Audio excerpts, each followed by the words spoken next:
He's not blocked by that, is he?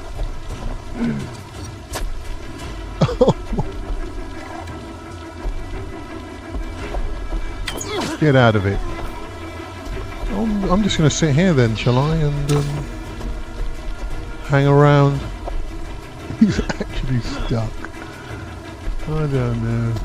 You had to rock gently on a boat just to get in the right position perfectly to, just to align these symbols, which, I mean, and even half the time they looked like they were aligned, but yet the thing wasn't acknowledging that it was aligned. So you had to keep on doing it, and then I had to get off the boat and get swimming and get back on the boat, and then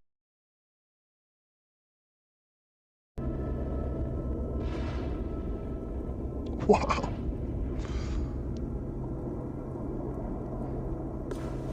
A grand closing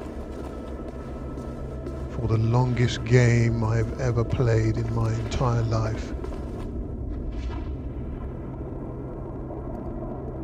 300 hours of Assassin's Creed Valhalla, and all of it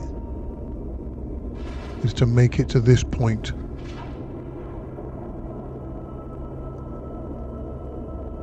The past 14 months, 782 collectibles, 12.5 days of gameplay, culminates in this one act of pulling Excalibur from the stone. Just pull the damn sword already.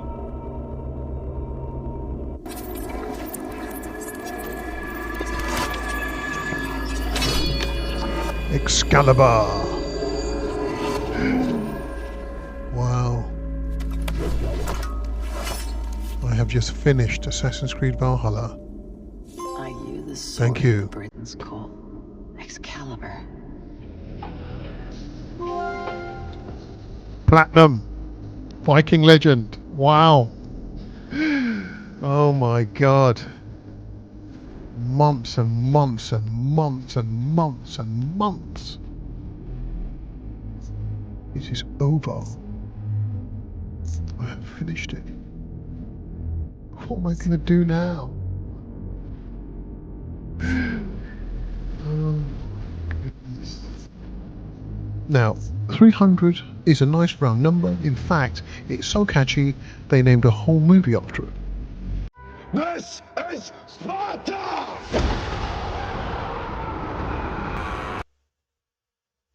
In fact, 300 hours equates to 12.5 days. And according to one analysis, this is longer than the entire Assassin's Creed franchise combined. However, in terms of the time taken to grind your way through a single video game, 300 hours is a painful slog, especially if the game could have been shorter, told the same story, and contained a more compact experience. God, legging in the water, he's gone. I understand that the time taken to complete a game is proportional to your skills as a gamer, but there are some games which are so bloated with fetch quests, escort missions, and endless collectibles that the game is a chore to complete, and it almost becomes a form of self-flagellation for those who have the time and the patience to finish it.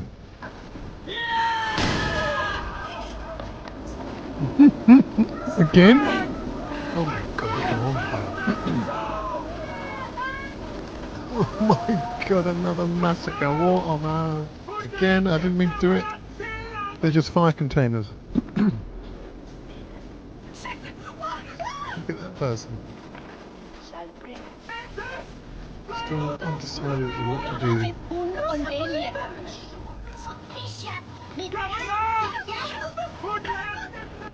But with Valhalla, it was the sheer number of collectibles that got me. I mean, collectibles can be a pain in the arse to pick up, but their number should be within reasonable limits, respectable of a player's time, and serve a useful purpose that will make a difference to the game. Maybe Ubisoft had painted themselves into a corner with the scope and grandeur of pacifying an entire country made up of 4 kingdoms. If you have wealth, mysteries and artifacts in one shire, then it's reasonable to assume that they must be present in all of them, and the list of collectibles quadruples overnight. Games like Hellblade Senua's Sacrifice, the shortest game I've ever played, I think that took me about 12 hours to platinum, is the archetype of such succinct, concise storytelling, which contains just the right amount of collectibles, 44 to be precise, and leaves the player itching for a sequel, as opposed to recovering from what I'm calling excessive collectible syndrome. Now, I'm not advocating for shorter games. A game should be as long as it needs to be, as long as it fulfills the vision that the developers originally intended. One could argue that from its first installment back in 2007, excessive collectibles have always been a part of the DNA of Assassin's Creed games.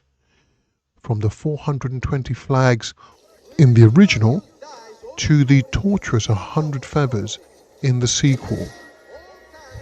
The legacy of frustrating collectibles seems to have gone hand in hand with the franchise.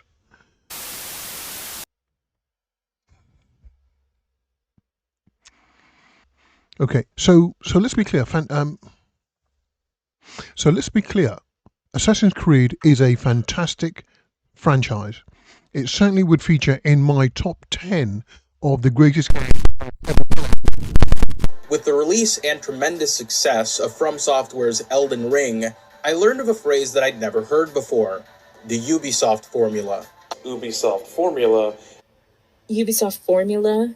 Noticed that they have this sort of, last year, there's a lot of sort of conversation about, I daren't say homogeny, but there's definitely some like mechanics that keep repeating across that. Sure. Their games, be it like the climbing on top of a tower to Sync your points. Sync your points. Yeah. Literally, that's in Watch Dogs. Yep. It was in Far Cry. It was in both Assassin's Creed games as well.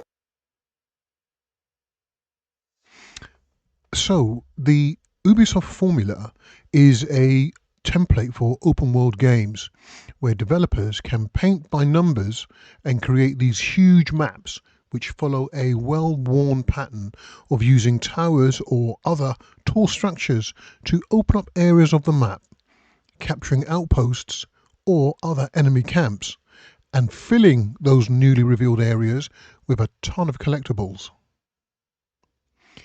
Sound familiar?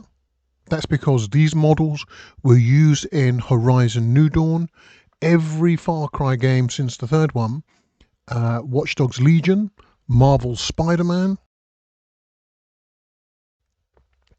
But I was blind to it in Horizon New Dawn and Legion.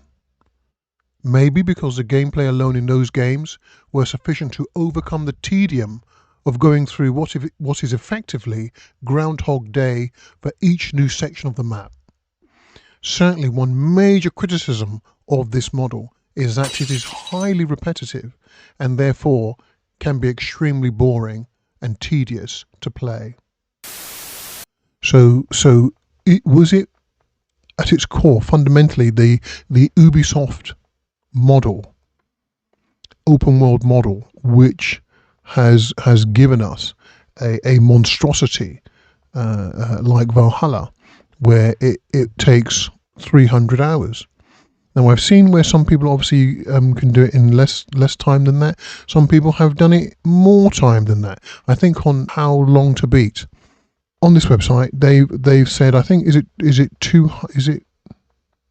no, I think it's 330 hours you can do it at leisure. I'll have a look. It's 330 hours where you can do it at leisure, right? So I didn't do it at leisure, right? The first 100 hours I was fully invested in the story and everything else.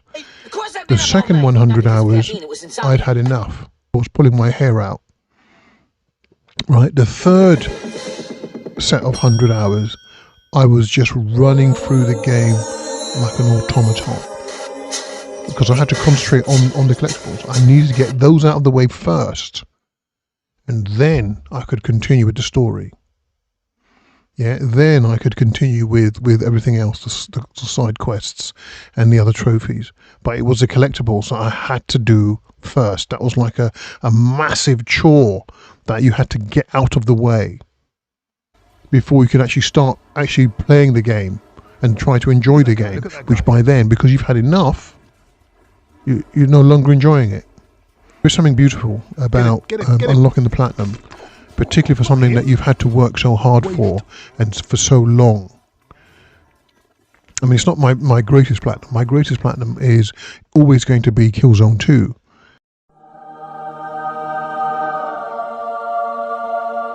Because I did all the multiplayer bits and pieces, and that again took me months, but it never took me 16 months to do that.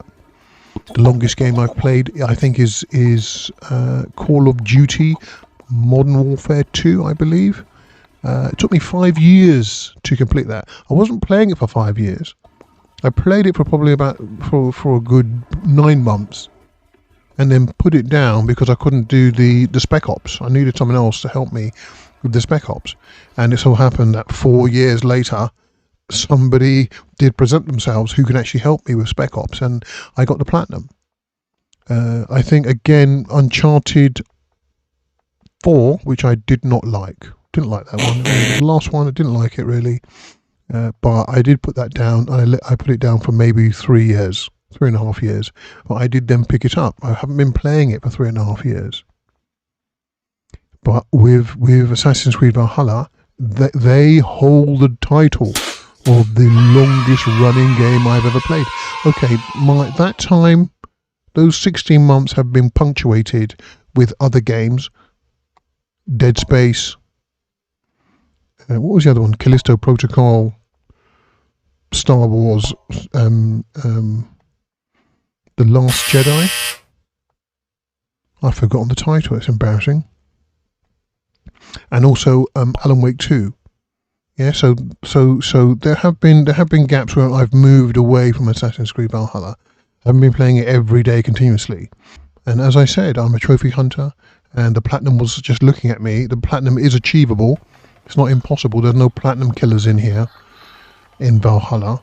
So I'm going to get it. I'm going to pick it up. Ridiculous. I'm even going to fill Right? I mean, the game only cost me 20 quid. I didn't pay full price for the game. In fact, Valhalla never really appealed to me. I haven't played all of the Assassin's Creed franchise. I've played the original. I played the second one. I played the third one, which I didn't like, and that put me off for a while. I think I returned to the series with Syndicate, which I thought was brilliant. It was based in London. Any game based in London is brilliant. Like Watch Dogs Legion. So Syndicate, and I absolutely loved Syndicate. And then I played Origins, Odyssey, and then Valhalla. And all of those games I platinumed. But I'm looking forward to playing Mirage. I have, where's my Mirage? I have Mirage. I have it right here. There are we. Oh my God, what was that? Just dropped something. And that's it. Right, so I've got Mirage. Can you actually see it? Can you actually see it? Yeah, so I've got Mirage. I'm going to be playing that. Yeah, I mean, it's on my backlog at the moment. So I'll be playing that. I'm sure it looks very good. It's a shorter experience, more compact and tighter, and back to the good old days of Assassin's Creed 1. So I'm looking forward to that. And I know I'm not going to be stuck on it for 16 months or 2 years. So, and I know there's not 100 million collectibles. As a trophy hunter, then I'm almost, unfortunately, as a trophy hunter, I should say, I'm almost compelled to go for that coveted platinum, which means I'm stuck with whatever conditions the developers have placed on a particular trophy in order to unlock it. For example, such as the Flying Eivor trophy, which is where you have to get thrown 30 meters by a housecarl or destroyer. I think housecarls are also known as Goliaths in the game. I don't know why. So I had to Google this one because you will get thrown by these portly enemies. But it's going to be, in order to unlock it, it's going to be more of a vertical fling than a horizontal one. And you could be wasting a chunk of time engaging these guys when in reality you need to be thrown off. You need to be flung off a precipice. You need to be flung off somewhere, the edge of something, which is quite tall, like in this case, a pillar.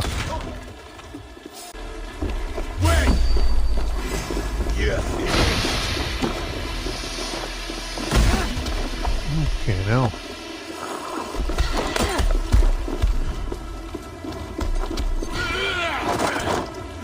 Have a safe flight! No, you tosser. The other way. He's not blocked by that, is he?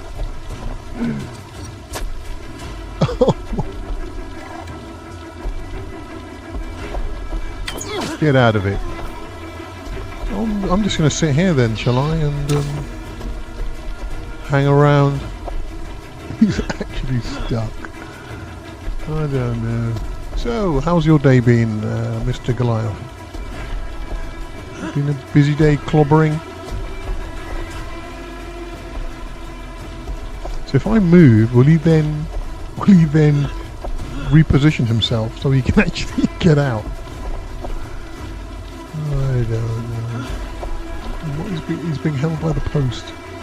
He's like an elephant being tethered by a piece of string. Okay, let's put him out of his misery.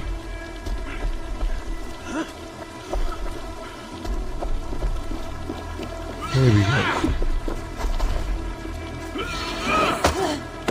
No, mate, you need to grab me.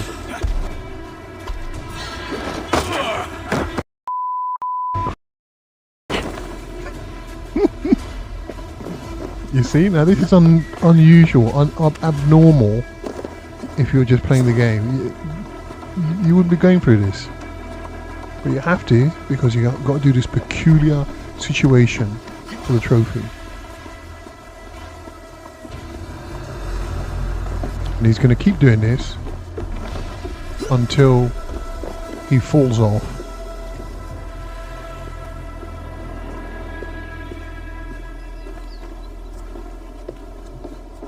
Hello. A little longer than a few minutes later. Reindeer meat!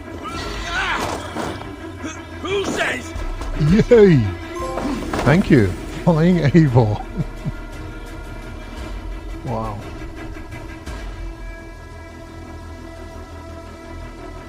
Things we do for bloody trophies. So the standing stones were also a bit finicky to solve, with the Devil's Quartz being the most frustrating, as it required delicate manoeuvring on a boat to ultimately align the signal fragments.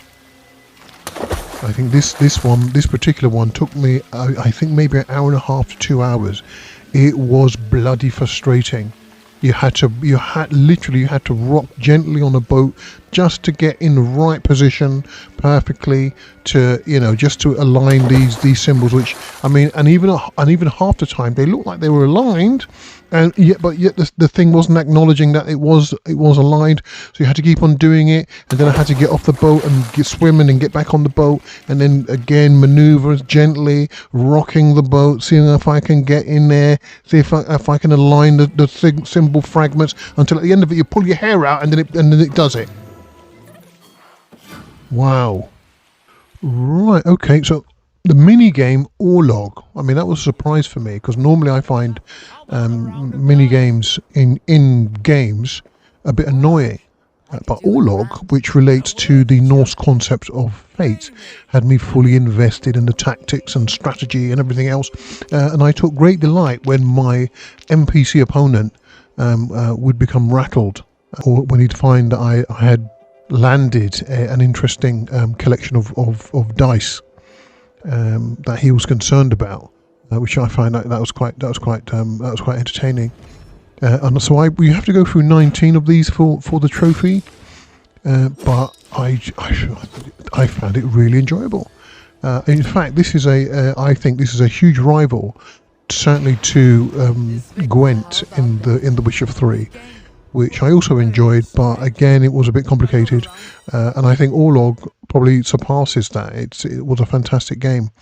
In fact, this game has proved to be such a hit with players that it now exists as a physical board game you can buy in the real world.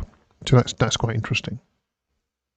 Right, okay, so other than having the unfortunate accolade of being the longest video game I've ever played, Assassin's Creed Valhalla will be remembered as the first gameplay I began to routinely record using a green screen alongside OBS. So, I mean, I do have a lot of footage generated from that, but there are one or two snippets, and I'm going to try and upload them here in this video.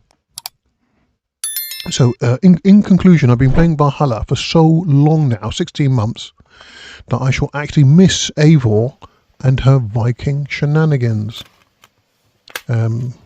Maybe, with hindsight, the interminable grind for almost 800 collectibles wasn't so bad. Maybe if I could, would I have my 300 hours back? Question. Do I get my 4 years back?